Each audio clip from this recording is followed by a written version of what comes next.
Buenas tardes, ¿cómo están? Qué bueno, gracias a Dios.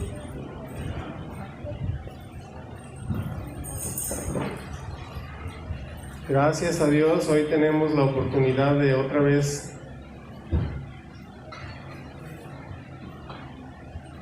dar gracias a Dios juntos, unir las voces y adorar a Dios por muchas bendiciones, ¿no creen? Ahí podemos tener muchos motivos. Si de pronto se dan cuenta que no saben por qué dar gracias a Dios, les animo para que busquen el capítulo 103 del libro de los Salmos. Ahí nos da muchas ideas por las que podemos darle gracias a Dios, ¿verdad? Así que, por favor, pónganse de pie y vamos a comenzar.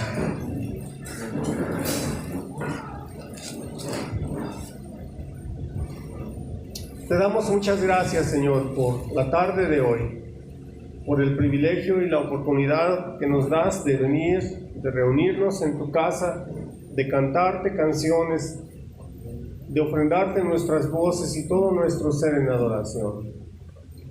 Por favor, Señor, recibe, por favor, acepta esta ofrenda de adoración que traemos para ti, porque viene desde lo más profundo de nuestro corazón, Señor, para ti, en el nombre de Jesús. Amén.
Tu nombre es santo, Señor.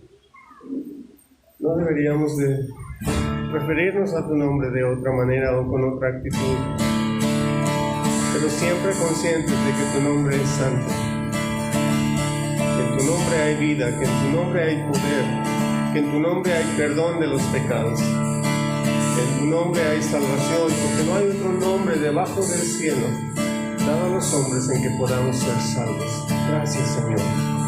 Santo, santo, poderoso, ¿quién fue y quién vendrá? Dios de gloria, hoy tus santos se rinden a ti. Y otra vez santo, santo, santo, poderoso, ¿quién fue y quién vendrá? Dios de gloria, hoy tus santos se rinden a ti.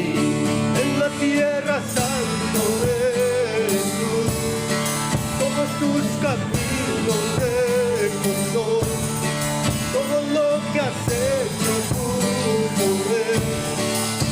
Santo, santo eres Dios, santo, santo eres Dios.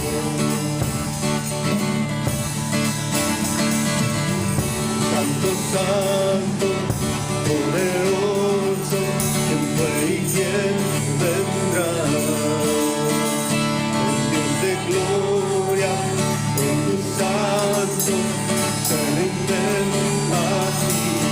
En la tierra santo eres tú, todos tus caminos rectos son, todo lo que has hecho tu poder. Santo, santo eres Dios, en la tierra santo eres tú, todos tus caminos rectos son, todo lo que has hecho tu poder. Santo, santo eres Dios, santo, santo eres. Toda honra, toda bendición te pertenece a ti. Todo poder es tuyo, Señor. Toda honra, toda bendición te pertenece a ti. Todo poder es tuyo, Señor. En la tierra santo eres tú, todos tus caminos rectos son, todo lo que has hecho justo es. Santo, santo eres tú, en la tierra santo eres tú, todos tus caminos rectos son, todo lo que has hecho justo es. Santo eres Dios, santo eres Dios.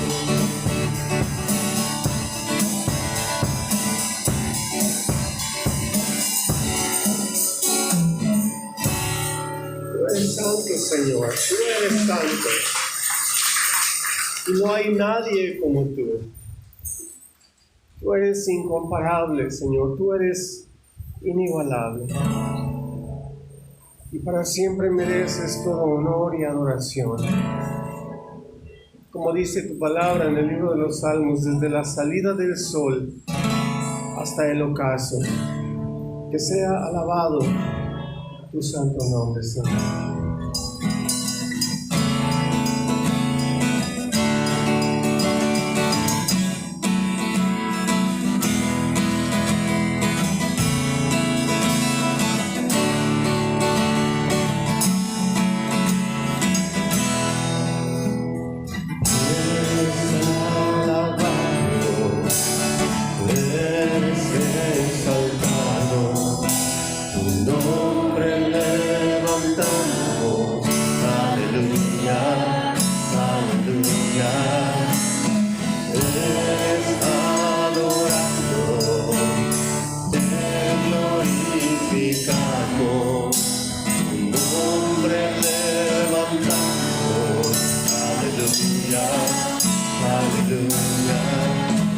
una sola voz nos unimos hoy, te cantamos Dios en adoración,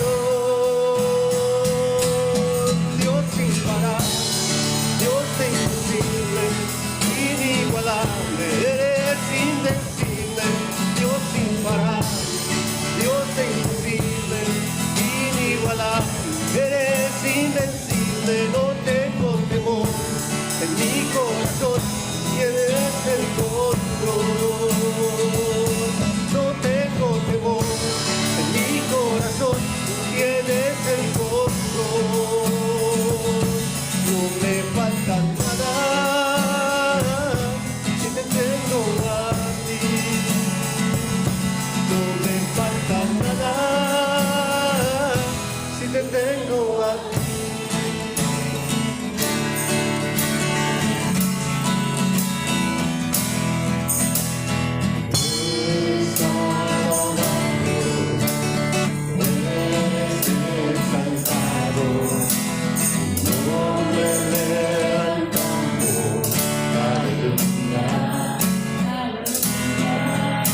Una sola voz nos unimos hoy, te cantamos Dios en adoración, Dios imparable, Dios imposible, inigualable, eres invencible, Dios imparable, Dios imposible, inigualable, eres invencible, no tengo temor, en mi corazón tienes el control, no tengo temor, en mi corazón tienes el control,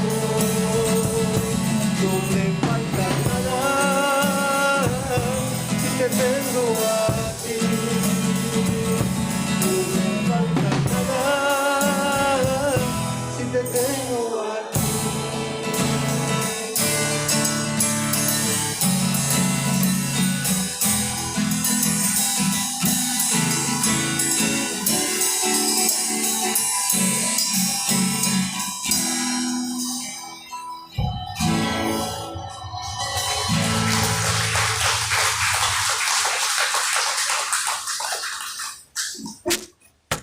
Tú eres vida, Señor.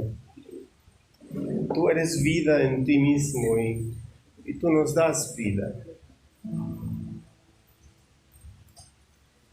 Tú, Jesús, viniste para llamar a aquellos que estábamos extraviados, a aquellos que estábamos lejos, para que pudiéramos acercarnos al Padre. Tú, Jesús, construiste el puente para cubrir ese abismo que había entre nosotros y el Padre. Y por medio de la cruz, Señor, pagaste nuestras deudas de pecado, clavándolas en la cruz.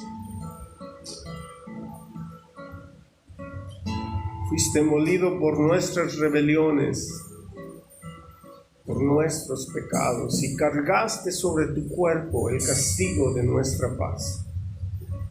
Gracias, Señor.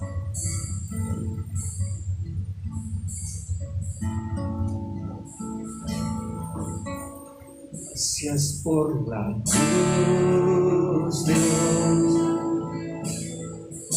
el precio que pagaste por mí, llevando mi pecado ahí, sublime amor, tu gracia me salvó. Gracias por tu amor, Dios, tus manos clavadas por mí, me has lavado, oh Señor, conozco hoy tu abrazo y tu perdón. Digno es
Tú eres digno, Señor, de nuestra adoración, de nuestra gratitud, de todo el honor y todo el reconocimiento. Tú eres digno, Señor. Gracias, gracias. Amén. Gracias. Otra vez todos bienvenidos. Por si no sabían, esta es su casa. Háganme el favor de venir a barrerla con más frecuencia.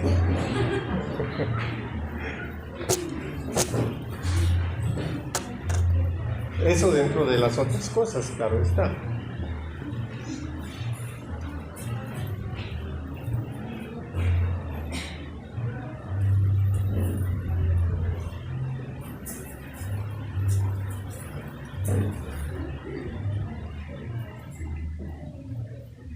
Hoy y las siguientes 2 semanas, primero Dios, quiero compartir sobre un par de temas basados en el Sermón del Monte que encontramos en el Evangelio de Mateo capítulo 5. Pero antes de que se me olvide, quiero recordar algo. En el mes de mayo tuvimos algunos 3 temas o 3 domingos. Nos compartieron sobre el tema del bautismo en agua Esteban, David y Alejandra, y eso con la intención de celebrar bautismos próximamente, muy próximamente. Estábamos esperando que se quitara lo helado del agua. Parece que ya se quitó lo helado del agua. La intención es celebrar los bautismos allí por la recomendación de Nazario, ahí por el hotel ¿cómo se llama, Nazario? Meliá. Ahí donde está la entrada del Hotel Bamar para la playa. Entonces, ustedes que no se han bautizado, ya es tiempo de que lo hagan. Por favor, hablen con Leti o conmigo.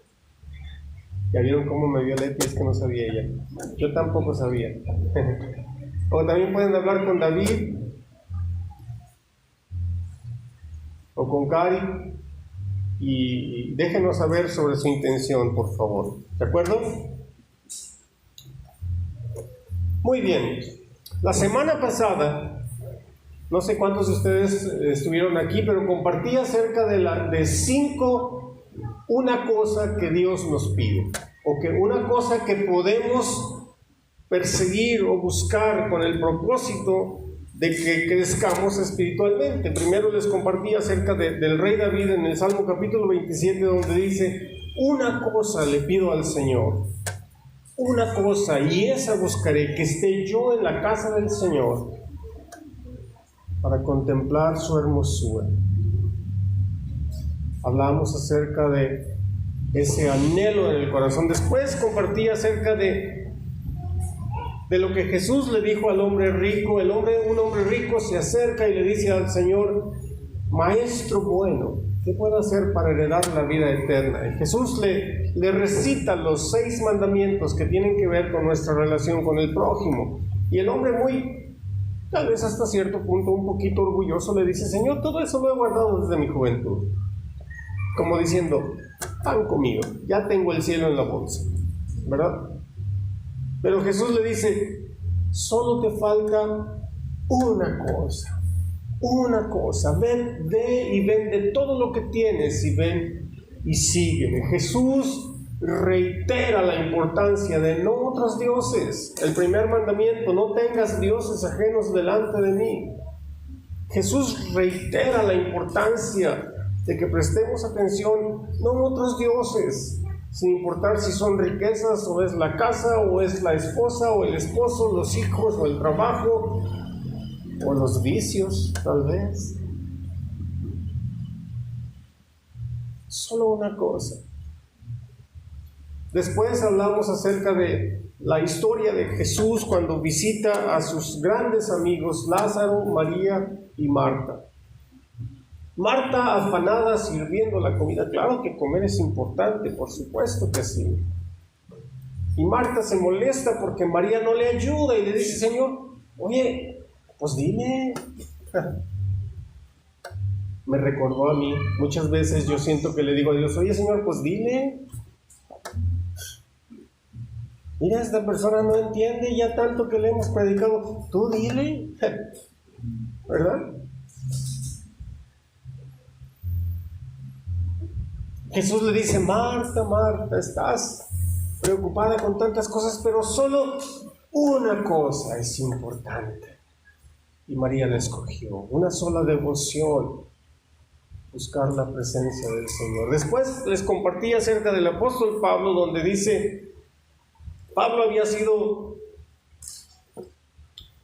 un fariseo de fariseos, así se llamaba a sí mismo, porque era religioso hasta el hueso. Llega a Cristo y él dice: todo aquello que yo hacía, la religión, lo estimo con el mismo valor que la basura, con tal de conocer a Cristo. Y él dice: una cosa hago, una cosa, dejando atrás todo lo que está allá, miro hacia la meta para alcanzar el premio del supremo llamamiento. Y hablamos de la importancia de dejar el pasado allá donde está, en el pasado. Es cierto, del pasado necesitamos aprender y ser agradecidos, aprender nuestras lecciones y agradecerle al Señor por todas sus bendiciones que Él nos ha dado hasta el día de hoy. Finalmente, Jesús le dice a los discípulos también en el Sermón del Monte: busquen primeramente una sola cosa. ¿Cuál es? El reino de Dios y su justicia, y todas las demás cosas serán añadidas. Regresando un poquito en el mismo Sermón del Monte de Mateo capítulo 5. Es importante tener en cuenta que es necesario crecer tanto en conocimiento como en acciones que reflejen nuestra relación con Dios como sus hijos. Al final del día, de nada sirve saber mucho y no hacer nada. ¿Cierto? Santiago dijo: ¿tú crees? Felicidades, los demonios también creen. Pero la fe debe de ser acompañada por acciones. Y adivinen qué, una de las acciones de nuestra fe es el bautismo en agua. Porque estamos obedeciendo uno de los sacramentos que nos dio el Señor Jesús. Hoy quiero compartir el tema, se llama, ahí dice las bienaventuranzas, más adecuado posiblemente sería el estilo de vida de Jesús. Mateo capítulo 5 versículos 1 y 2 dice: cuando vio a las multitudes, subió a la ladera de una montaña y se sentó. Sus discípulos se le acercaron y tomando él la palabra, comenzó a enseñarles diciendo. Es muy importante analizar algo aquí. Jesús escoge la montaña para predicar este mensaje. ¿Por qué habrá sido? ¿Recuerdan dónde le entregó Dios la ley a Moisés? ¿Dónde estaba? En una montaña. Tal vez Jesús tenía en mente eso. Tal vez simplemente lo hizo así porque era el mejor lugar o el más adecuado para poder predicar. En la época de Jesús, cuando un rabí o un rabino, como en el caso de Jesús, se sentaba, significaba que estaba a punto de compartir un mensaje sumamente importante. En otras palabras, cuando Jesús se sentó, automáticamente la gente que lo rodeó se dio cuenta que estaba a punto de hablar de un tema sumamente importante. Y luego en el versículo 1 y 2 que leímos, cuando dice que tomando él la palabra comenzó a enseñarles, la palabra griega que se utiliza aquí indica solemnidad. Solemnidad al grado que pudiera ser igual que decir que él abrió su corazón para enseñarles. Mucha gente en el pasado ha discutido si este pasaje o esta enseñanza Jesús la entregó para sus discípulos o para la multitud. Pero cuando leemos el mensaje o el sermón del monte, nos damos cuenta que Jesús empieza hablando directamente a sus discípulos y al final, en el capítulo 7, termina hablando a toda la multitud, cuando dice: el que tenga para oídos que oiga. El que escucha estas palabras y las pone por obra. Ahí estaba refiriéndose a todos, absolutamente a todos, lo que sería en nuestros días a los cristianos y a los no cristianos, a los religiosos y a los no religiosos, a los creyentes y a los ateos, a toda la gente. Otra cosa que es importante tener en mente al leer estas enseñanzas, a lo largo de su ministerio, Jesús con frecuencia contrastaba a sus seguidores con otras personas y les decía: no sean como ellos. ¿Se acuerdan? Por ejemplo, decía, cuando enseña sobre la oración en el capítulo 6, les dice: no sean como los que no conocen a Dios, que hablan nomás por hablar cuando oran. No sean como ellos. Pero también en otras ocasiones les decía: no sean como ellos, refiriéndose a los maestros de la ley, a los religiosos, a los escribas, a los fariseos. Decía: no sean como ellos. Porque en cierta escritura Jesús los describe como sepulcros blanqueados, bonitos por afuera y por dentro llenos de pudrición. Jesús llama a sus seguidores a hacer lo que él mismo dijo en el capítulo 5 de Mateo: hacer la luz del mundo, hacer la sal de la tierra. Jesús en su enseñanza no estaba estableciendo una nueva ley, tampoco estaba tratando de reemplazar los escritos del Antiguo Testamento, pero más bien estaba enseñando a sus seguidores cómo deberían de vivir el estilo de vida de Jesús. Los reformadores del siglo XVI tenían un dicho y ellos decían: la ley nos manda para ser justificados por Cristo, pero Cristo nos manda de regreso a la ley para ser santificados. Cuando recibimos a Jesús en nuestro corazón, Jesús nos envía de regreso al sermón del monte para que aprendamos a vivir nuestra fe, para que aprendamos a poner por obra lo que Dios ya ha tratado en nuestro corazón y lo expresemos con nuestras acciones. Vamos a leer Mateo capítulo 5 de los versículos 3 al 6. Dichosos los pobres en espíritu, porque el reino de los cielos les pertenece. Dichosos los que lloran, porque serán consolados. Dichosos los humildes, porque recibirán la tierra como herencia. Dichosos los que tienen hambre y sed de justicia, porque serán saciados. Dichosos. La otra palabra que leemos en una versión anterior a esta es bienaventurados. Otras traducciones usan la palabra afortunados. ¿Saben qué? La humanidad, por naturaleza, los humanos, queremos ser felices. Eso es como un instinto natural, y por causa de ese instinto pudiéramos meternos o involucrarnos en diferentes cosas tratando de encontrar la felicidad. La gente busca ser feliz haciendo compras, yendo al gimnasio, haciendo dietas, haciéndose famosos, etc. Y tal pareciera que los medios de comunicación quieren obligarnos a pensar que la fama y el dinero son las fuentes de la felicidad. Pero ¿saben qué? Están totalmente equivocados. No hay cosa más errónea y más equivocada que eso. Y Jesús trata en este capítulo con el tema de este deseo natural de la humanidad de querer ser felices. Obviamente no se basa en nuestros sentimientos. La palabra que Jesús utiliza para decir dichosos o bienaventurados conlleva la idea de la felicidad. La encontramos en estos versículos que acabamos de leer. Se encuentra 9 veces. 9 veces. De hecho, vamos a ver unos versículos más adelante. Pero son 9 veces en esos versículos. Esta verdad enfatiza en quiénes somos, en qué somos.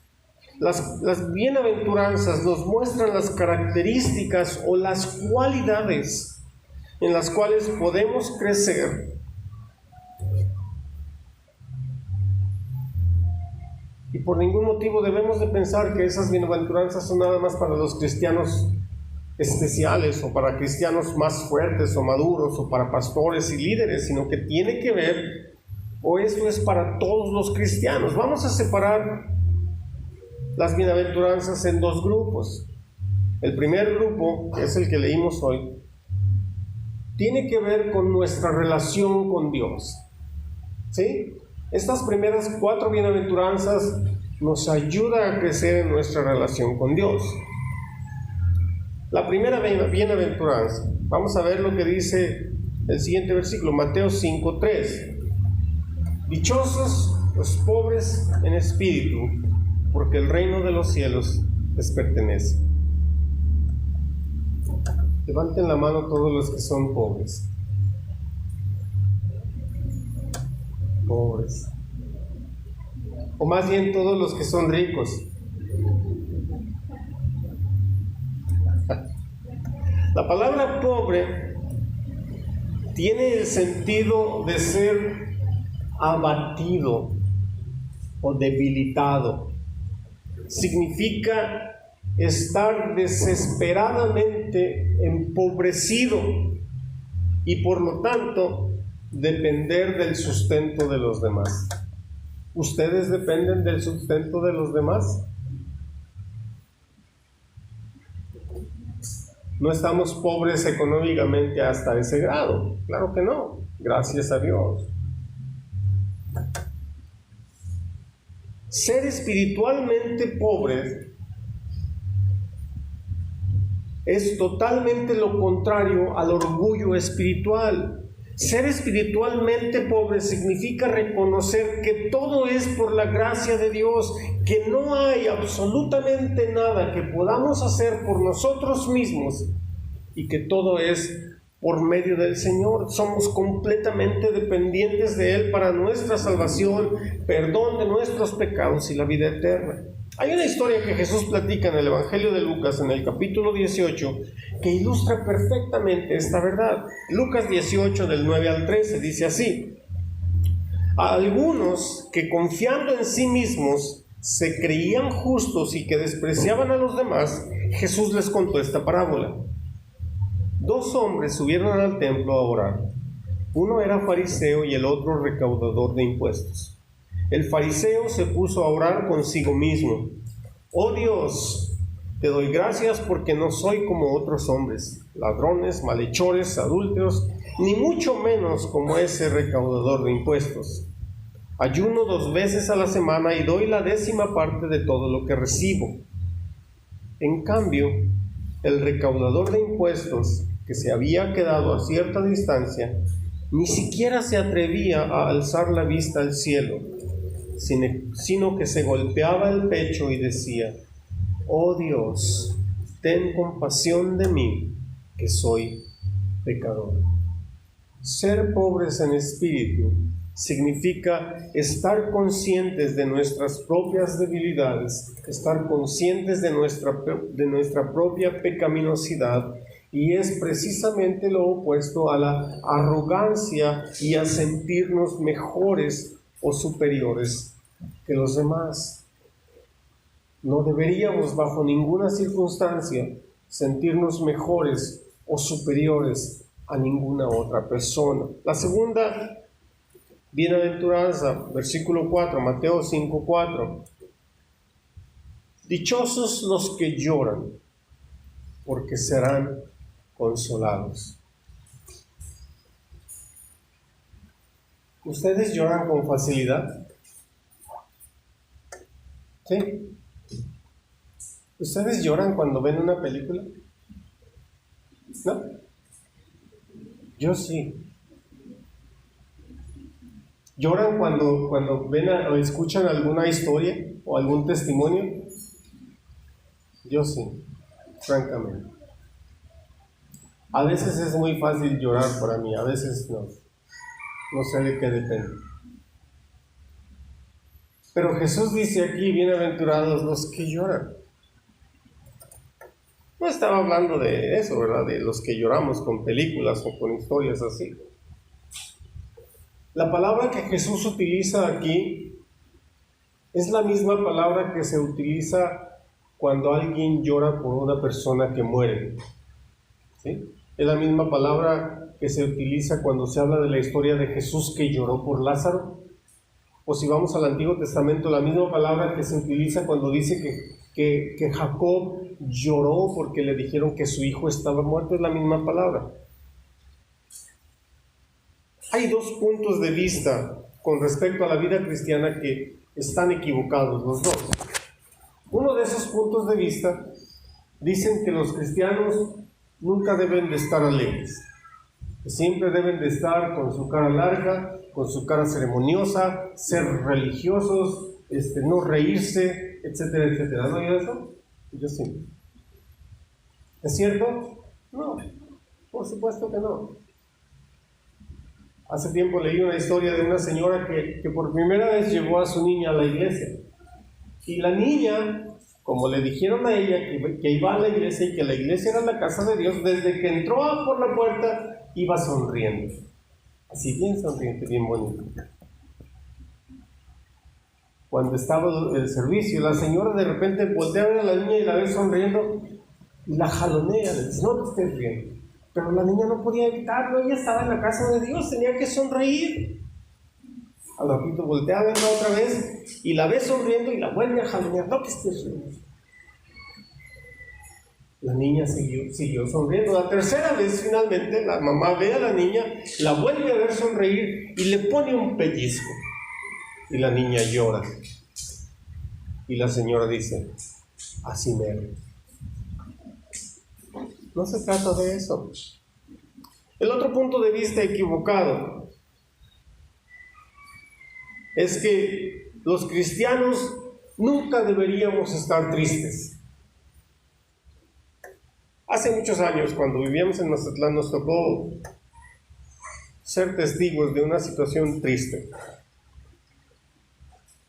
Teníamos una familia que asistía a la iglesia, la mamá de la señora falleció. Y ella tenía una hermana que iba a una iglesia diferente, que no es una iglesia cristiana. Pero ellos se dicen cristianos, pero no lo son.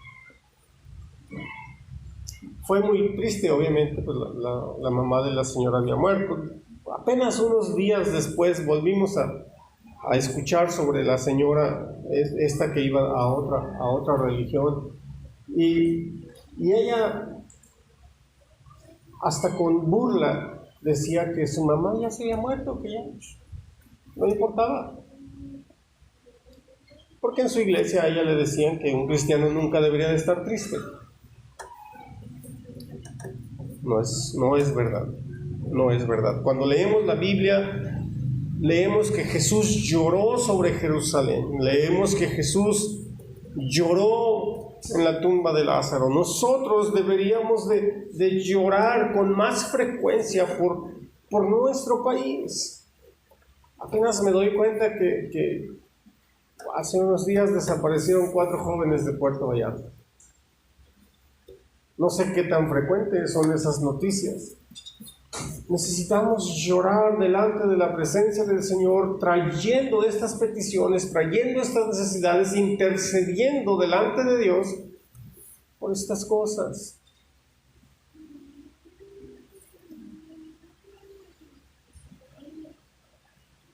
Necesitamos llorar por la violencia, necesitamos llorar por esta sociedad en la que vivimos, que ha perdido los valores. Necesitamos llorar por los países o por las familias que mueren de hambre todos los días. Llorar por la iglesia cuando es perseguida. Algunos de ustedes se dieron cuenta de un pastor de La Paz que desapareció recientemente. Necesitamos estar orando por el pastor Moisés. Cuando Jesús dice bienaventurados los que lloran, tiene que ver con llorar también y principalmente por nuestros pecados. ¿Recuerdan la historia del hijo pródigo? Cuando se acabó todo lo que le dio, lo que le robó al padre prácticamente. Dice allí que él volvió en sí o recobró el sentido, dice. Necesitamos nosotros recobrar el sentido con frecuencia y estar conscientes de las veces que fallamos, a veces en palabras, a veces en acciones, a veces en intenciones, a veces con los pensamientos, pero necesitamos tenerlo más presente y llorar por eso y pedirle perdón a Dios, estar conscientes, decir, ay Señor, otra vez la regué, perdóname. Llorar. ¿Recuerdan la historia de Pedro cuando negó a Jesús? ¿Se acuerdan qué pasó después? Cruzaron sus miradas Jesús y Pedro Pedro cayó en cuenta que acababa de abandonar a Jesús, de negarlo en frente de la gente. Mateo 26:75 dice: entonces Pedro se acordó de lo que Jesús había dicho: antes de que cante el gallo me negarás 3 veces. Y saliendo de allí lloró amargamente. A eso se refiere Jesús cuando dice: bienaventurados los que lloran, porque ellos serán consolados. Cuando Jesús habla de ser consolados, es la misma palabra que con frecuencia utiliza Jesús para referirse al Espíritu Santo. Cuando el Espíritu Santo viene sobre nosotros, esa experiencia muchas veces nos causa llanto. En medio de ese llanto, el Espíritu Santo sana nuestras heridas. Lloramos porque nos acordamos de tantas cosas que el Señor nos ha perdonado. Lloramos porque tal vez hemos perdido tantas oportunidades o por un sentir de pobreza espiritual. El apóstol Pablo dice que el Espíritu Santo, que Dios derrama su amor en nuestros corazones por medio del Espíritu Santo que nos ha dado. Y a causa de ese amor que el Señor derrama sobre nosotros, debería de fluir compasión y amor también por nuestro prójimo, por la gente que está a nuestro alrededor. Y llevarnos a llorar y a interceder por nuestra ciudad. Tercera bienaventuranza, Mateo 5:5. Dichosos los humildes, porque recibirán la tierra como herencia. La palabra humilde significa gentil, amable, considerado, modesto, sin pretensiones. Una vez oí a un muchacho decir: yo soy bien humilde. Dice: es más, estoy orgulloso de mi humildad. Imagínense qué tipo de humildad sería esa. Espero que ustedes no estén orgullosos de su humildad. Significa quebrantado. Yo sé que a lo mejor no estamos muy familiarizados con la palabra quebrantado o quebrado. Cuando dice aquí humilde, no se refiere cuando un vaso se quebra, no se refiere a eso, pero más bien en el sentido de cuando un caballo salvaje es domado. Se dice que está quebrado. En otras palabras, está sumiso o sometido, y es la palabra que se utiliza para humilde. Solamente hay dos personajes en la Biblia que ahorita puedo recordar a los que se refiere como personas muy humildes. ¿Recuerdan quién era el primero? ¿Nadie? Si mal no recuerdo, está en el capítulo 13 del libro de Números. Moisés. Dice la Biblia: Moisés era un hombre muy humilde, más humilde que todos los hombres sobre la faz de la tierra. ¿Se imaginan? ¿De quién más hablan como alguien humilde?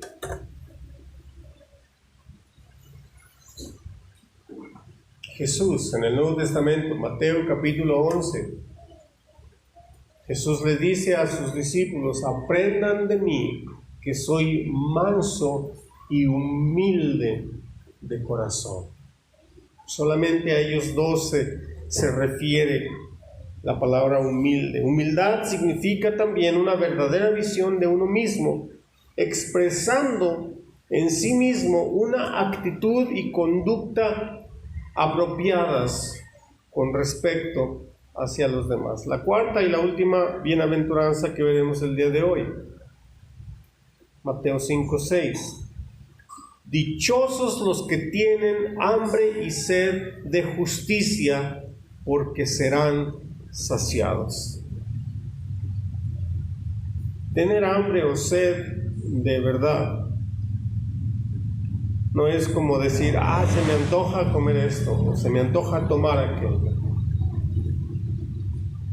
Pero significa estar verdaderamente desesperados por la justicia, por vivir de una buena manera y en la correcta relación con Dios. Significa tener hambre por ser vistos como justos delante de Dios. En el libro de 2 de Corintios, en el capítulo 5, versículo 21, nos dice que nosotros somos la justicia de Dios en Cristo Jesús. Jesús, quien no cometió pecado, por nosotros se hizo pecado para que nosotros fuésemos hechos la justicia de Dios en Él. Tener hambre por contemplar la justicia de Dios, por vivir la justicia de Dios. No es suficiente vivir una vida cristiana nada más cuando tenemos ganas. ¿Se me explico? No vale decir: no, es que hoy no tengo ganas de ser cristiano, o no tengo ganas de portarme como cristiano. Qué bonito. No se trata de eso. Necesitamos vivir una vida cristiana, vivir de la manera correcta 24 horas al día, 7 días de la semana. Necesitamos crecer constantemente en nuestra relación con Dios, sabiendo que eso afecta cómo somos, lo que decimos y lo que pensamos. Muchas veces el problema real con nosotros es que no estamos en verdad muy desesperados por esto. Y como no estamos muy desesperados, entonces no estamos dispuestos a pagar el precio. Muchas veces pareciera como que le decimos a Dios cuando oramos: Señor, hazme santo, pero no más poquito. Digo, si no te importa. Tal pareciera que así oramos, pero no se trata de eso. Necesitamos vivir al estilo de vida de Jesús. Vamos a repasar las bienaventuranzas. Mateo 5, del 3 al 6. Dichosos los pobres en espíritu, porque el reino de los cielos les pertenece. Dichosos los que lloran, porque serán consolados. Dichosos los humildes, porque recibirán la tierra como herencia. Dichosos los que tienen hambre y sed de justicia, porque serán saciados. Oremos. Padre, te damos gracias por tu palabra. Te damos gracias, Señor, porque tu palabra es vida. Tu palabra nutre nuestros corazones. Tu palabra alimenta nuestras almas. Pedimos que esta palabra, Señor, nos provoque, nos desafíe, nos cause crecimiento en ti y traiga frutos para la vida eterna. Gracias, Señor, por la reunión de hoy. Gracias por tu palabra. Gracias por tu presencia. En el nombre de Jesús. Amén.